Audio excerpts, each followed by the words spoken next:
Waghodia road પર આવેલ નટરાજનગર સોસાયટીમાં બંધ મકાનના તાળા તૂટ્યા। વડોદરા શહેરમાં ફરી એકવાર તસ્કરોનો આતંક સામે આવ્યો છે। શહેરના વ્યસ્ત ગણાતા વાઘોડિયા રોડ પર કલાદર્શન 4 રસ્તા પાસે આવેલી નટરાજનગર સોસાયટીમાં તસ્કરોએ એક બંધ મકાનને નિશાન બનાવી લાખો રૂપિયાની મત્તાની ચોરીને અંજામ આપ્યો છે।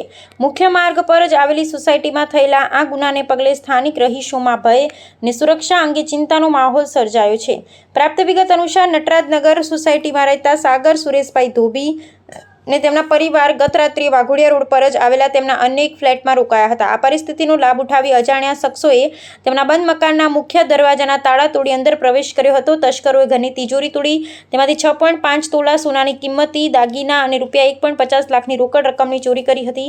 સવારે જ્યારે દંપતી પોતાના ઘરે પરત ફર્યું ત્યારે દરવાજાના તાળા તૂટેલા ઘરનો સામાન વેરવિખેર જોતા તેમને આ ચોરીની જાણ થઈ હતી। આ ઘટના અંગે પરિવાર દ્વારા તાત્કાલિક પાણીગેટ પોલીસ મથકમાં જાણ કરવામાં આવતા પોલીસનો કાફલો ઘટના સ્થળે દોડી આવ્યો હતો। પાણીગેટ પોલીસે ભોગ બનનાર પરિવારની પ્રાથમિક ફરિયાદના આધારે અજાણ્યા તસ્કરો વિરુદ્ધ ગુનો નોંધી કાયદેસરની કાર્યવાહી હાથ ધરી છે। હાલમાં પોલીસ દ્વારા સોસાયટી ને મુખ્ય માર્ગ પર લાગેલા સીસીટીવી ફૂટેજ ચકાસી ગુનેગારોનું પગેરું મેળવવાની દિશામાં સઘન તપાસ શરૂ કરવામાં આવી છે।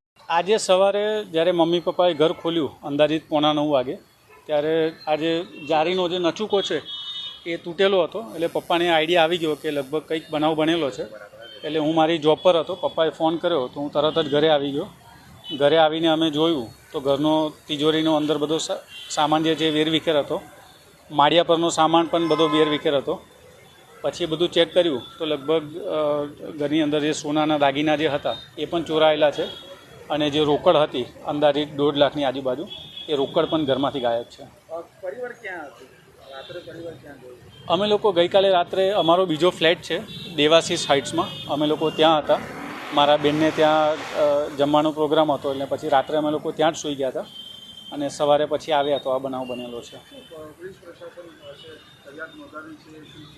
આની જાણ થતાની સાથે હું 112 પર જાણ કરેલી હતી અને તરત જ પોલીસના અધિકારીઓ બધા આવ્યા, એમને જાણકારી લીધી છે બધી અને પાણીગેટ પોલીસ સ્ટેશનમાં પણ હું અરજી તો આપેલી છે। હવે પ્રશાસને એવું કીધું છે કે કાર્યવાહી થશે અને રિકવરી થશે એવું આશ્વાસન આપેલું છે।